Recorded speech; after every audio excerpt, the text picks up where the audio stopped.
मुलीच्या अपहरणाचा प्रयत्न. रस्त्यात वडील दिसले आणि संभाजीनगर हादरलं. सकाळची वेळ. रस्त्यावर नेहमीप्रमाणे वर्दळ होती, पण काही मिनिटातच घडणारं दृश्य अनेकांच्या अंगावर काटा आणणारं ठरणारं होतं.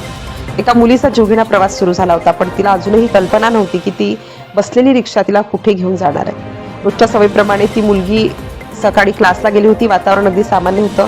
क्लास संपल्यानंतर ती रस्त्याच्या कडेला उभी राहून रिक्षेची वाट पाहत होती. परिसरात काही लोक ये जा करत होते, काही विद्यार्थ्यांची गर्दीही होती, पण काही मिनिटातच सगळं बदलणार होतं. थोड्याच वेळात एक रिकामी रिक्षा तिच्या समोर येऊन थांबली. चालकाने गाडी हळूच थांबवली. आजूबाजूला फारशी गर्दी नव्हती. मुलीने नेहमीप्रमाणे रिक्षा कुठे जाणार विचारलं. चालकाने शांतपणे उत्तर दिलं. काहीच संशयास्पद वाटलं नाही. ती रिक्षेत बसली. सुरुवातीला सर्व काही अगदी सामान्य होतं. रिक्षा नेहमीच्या रस्त्याने पुढे जाऊ लागली. मुलगी मोबाईलकडे पाहत बसली होती. तिला काही क्षणातच जाणवू लागलं की रिक्षाचा वेग थोडा वाढतोय. काही अंतरावर आल्यावर रिक्षा अचानक वेगळ्या दिशेने वळली. मुलीने चालकाला विचारलं, पण चालकाने उत्तर टाळलं. ती पुन्हा शांत बसली, पण मनात शंकेची पाळ चुकचुकू लागली. आता रिक्षा वेगाने पुढे जात होती. मुलीने पुन्हा विचारलं, इथे का वळलात? पण यावेळी चालकाने काहीच उत्तर दिलं नाही. मुलीच्या चेहऱ्यावर भीती आता स्पष्ट दिसू लागली.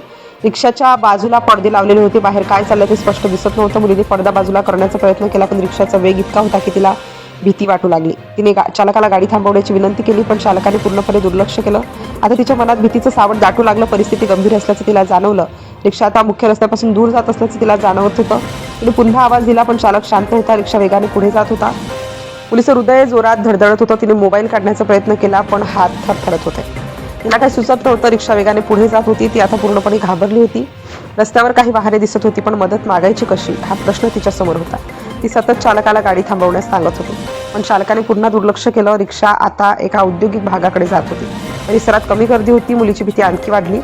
रिक्षा एका कंपनीजवळून जात असताना मुलीने बाहेर पाहण्याचा प्रयत्न केला आणि तेवढ्यात तिची नजर एका ओळखीच्या व्यक्तीवर पडली. क्षणभर तिला विश्वासच बसला नाही. ती पुन्हा पाहू लागली. तिच्या डोळ्यात आशेची किरणं चमकली. ती जोरात ओरडली, पप्पा, मला वाचवा. हा आवाज रस्त्यावर घुमला. रिक्षा वेगाने पुढे जात होती, पण आवाज ऐकून त्या व्यक्तीने मागे वळून पाहिलं.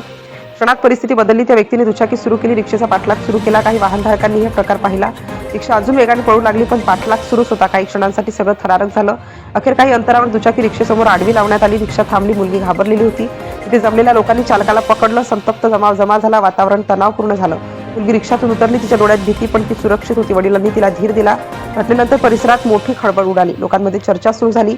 हा प्रकार अनेकांना हादरवून गेला. नंतर समोर आलं की ही घटना संभाजीनगरची नसून पुणे जिल्ह्यातील रांजणगाव परिसरात घडली होती. मात्र सुरुवातीच्या अफवेमुळे संभाजीनगरमध्येही खळबळ उडाली होती.